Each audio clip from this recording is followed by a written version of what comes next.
Welcome to China in Focus. I'm Tiffany Meyer. Our top story, U.S. public pensions pouring over $60 billion into China. But some states are rolling out laws to buck the trend.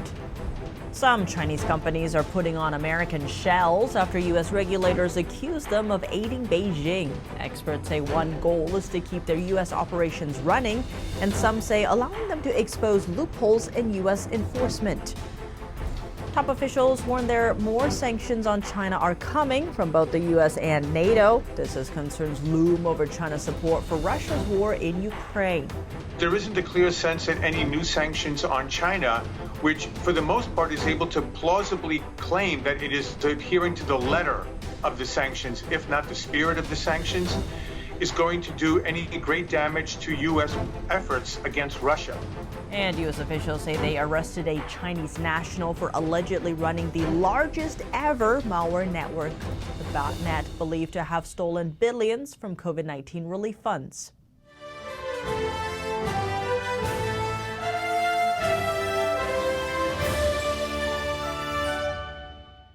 Are Chinese companies playing cat and mouse with Washington to evade sanctions? Media reports show several companies the U.S. government has a close eye on are falling into this category, ranging from a biotech group to LiDAR and drone makers. More about how they try to make it look like they're distanced from China. Let's dive in. Caught, rebrand, repeat. This cycle has become a common playbook for several Chinese companies restricted by the U.S. government. That's to dodge sanctions and keep their U.S. operations running.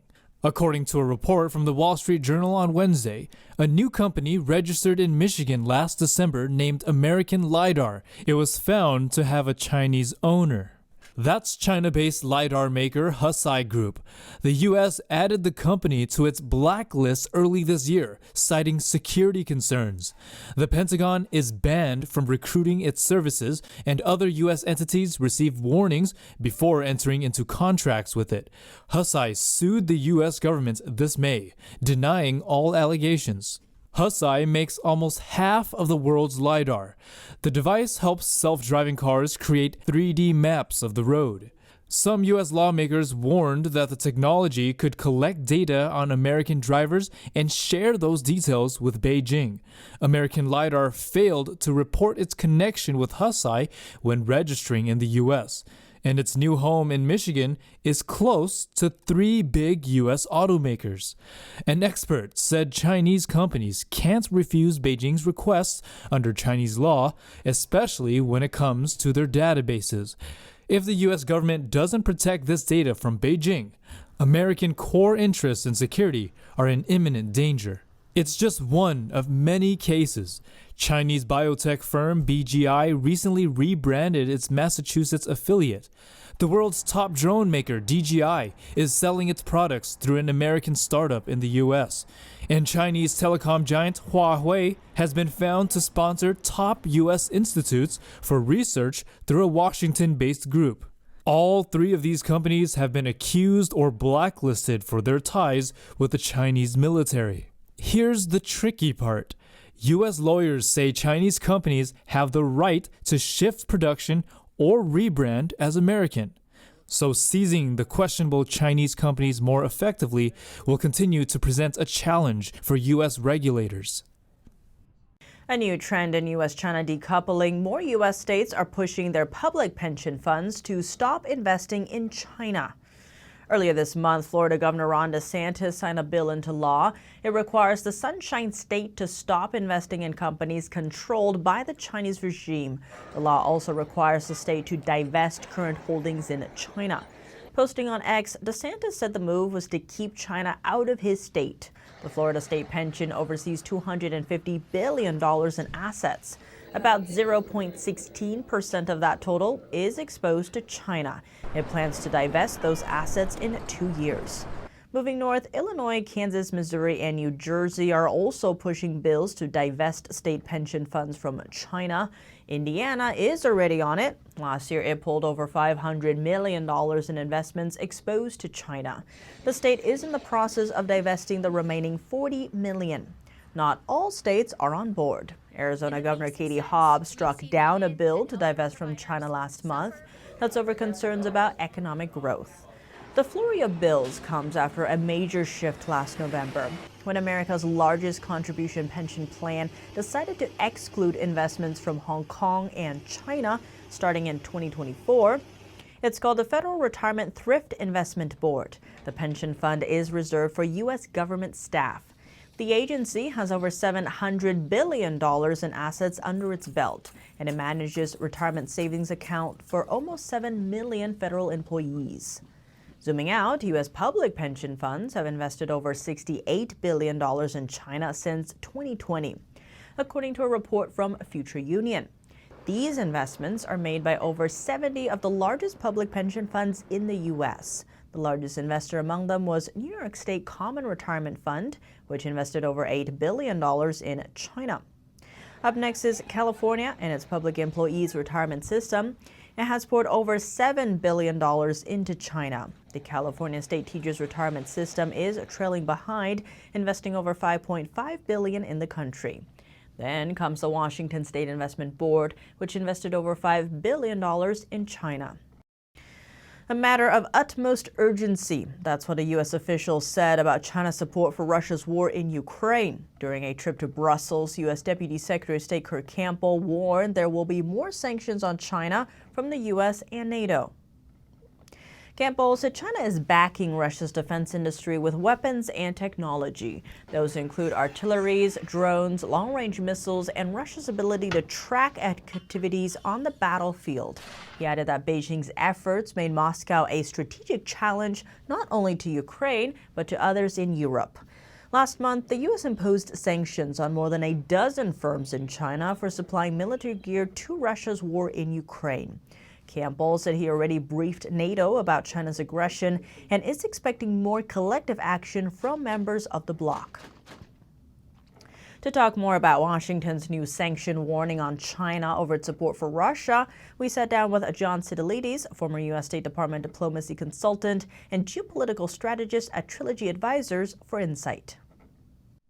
John Sidelides, thank you so much for joining us. Great to have you back on the show. Thank you for having me. Now, the U.S. is warning Beijing over its support of Russia's invasion of Ukraine, saying that Beijing could face further sanctions from the U.S. as well as NATO. Now, what is the scale of these likely sanctions? How likely are we to see something similar to what the West slapped on Russia?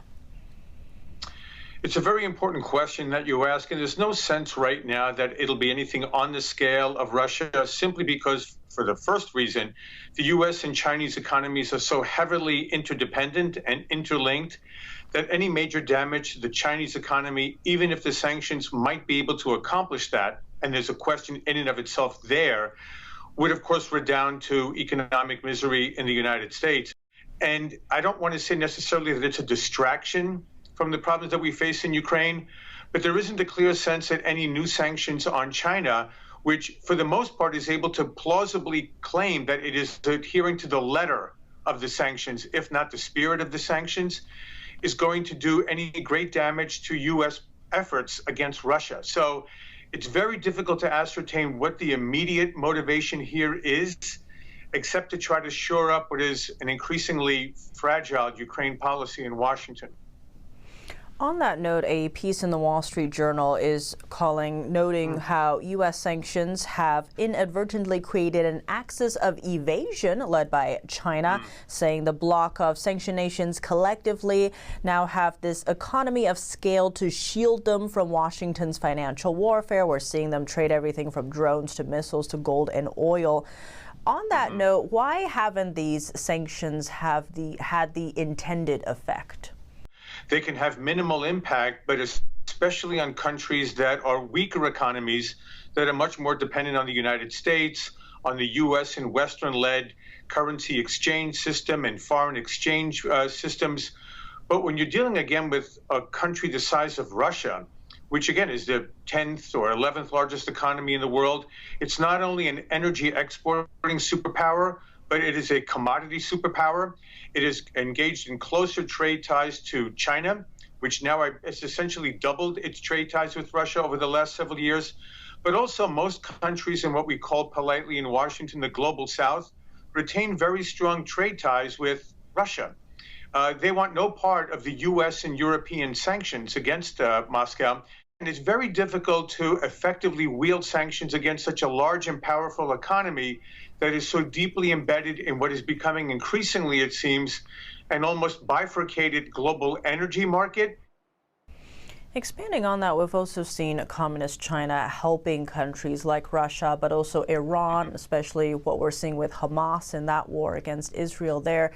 Given all of that, what is the solution here if sanctions aren't having the intended effect? With China especially, we're increasingly concerned about not only violations of its citizens' human rights and labor standards and environmental standards, but obviously violations of international law and international treaties vis-a-vis Taiwan, Japan, the Philippines, and a number of ASEAN countries around the South China Sea region. And it seems to me that more effective approach would be, first of all, military deterrence in order to be able to put guardrails around those countries. But also the fact that, for instance, China has been in the World Trade Organization since 2001, operating with near impunity, even though it has violated almost all of the compliance criteria of WTO membership.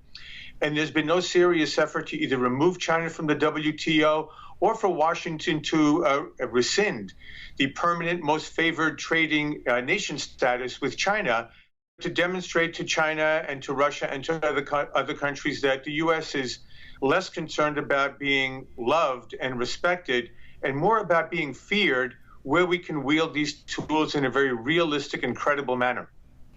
John Sidelides, thank you so much for your time. Thanks again for having me. Chinese leader Xi Jinping is opening a summit with heads of Arab states in Beijing. The Thursday gathering comes as the communist regime seeks to expand diplomacy and businesses in the region. This meeting comes in light of what is happening in the region, in the Middle East, from escalated tensions as a result of the continuation of the war in the Gaza Strip and the difficult humanitarian situation it is causing for its residents. The summit was attended by leaders from the United Arab Emirates, Bahrain, Egypt, and Tunisia, among others. According to Chinese state-run news outlets, Xi reiterated calls for the establishment of an independent Palestinian state, a position closely aligned with Arab nations. Beijing has long denounced Israel over its ongoing military operation in Gaza, but has yet to criticize Hamas's terrorist attack on October 7th. Aside from conflicts in the Middle East, Xi also urged Arab leaders to ramp up cooperation in areas like trade, clean energy, space, and healthcare. Experts say China is developing soft power in the Middle East, especially as Washington remains a major security partner in the region. The U.S. has several military bases in nations like Bahrain and supplies them with defense technology. China renewing its long-standing threat to attack Taiwan with a chilling declaration from its defense ministry on Thursday. That's just a week after Taiwan's new president, William Lai, took office. Watch. Taiwan's independence means war, and division brings no peace. The Chinese People's Liberation Army, PLA, is fully prepared and stays highly vigilant. We will take resolute actions to smash any Taiwan independent separatist attempts and thwart any foreign interference. The ministry adds Beijing hopes to maintain high-level communications between China and the U.S. The Chinese Communist Party sees the island as part of China and a core interest, though it has never ruled the island. William Lai, Taiwan's newly elected president, urged Beijing to stop threatening Taiwan and insisted on Taiwanese independence during his inauguration speech last Monday. Lai's speech angered Beijing. It sent dozens of its warplanes and warships to surround the island. U.S. lawmakers and senior officials have repeatedly warned that a Beijing invasion of Taiwan would be devastating for the U.S. and the world. The Justice Department has announced the arrest of an alleged Chinese cybercrime ringleader after a major COVID fraud bust. Prosecutors say the criminal network used a botnet, infecting over 600,000 IP addresses in the U.S. Authorities say fraudsters submitted thousands of fake applications for federal relief during the COVID-19 pandemic. An FBI official told reporters that law enforcement seized roughly $4 million worth of luxury items. and $30 million in real estate. NTD's Jeremy Sandberg has more on the alleged scheme. The Justice Department said Wednesday authorities in Singapore had arrested 35-year-old Yunhee Wang.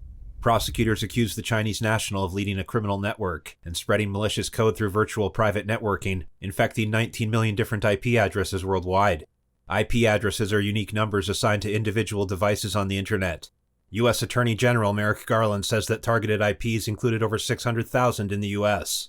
He then made more than $99 million, selling cybercriminals access to his network of hijacked devices.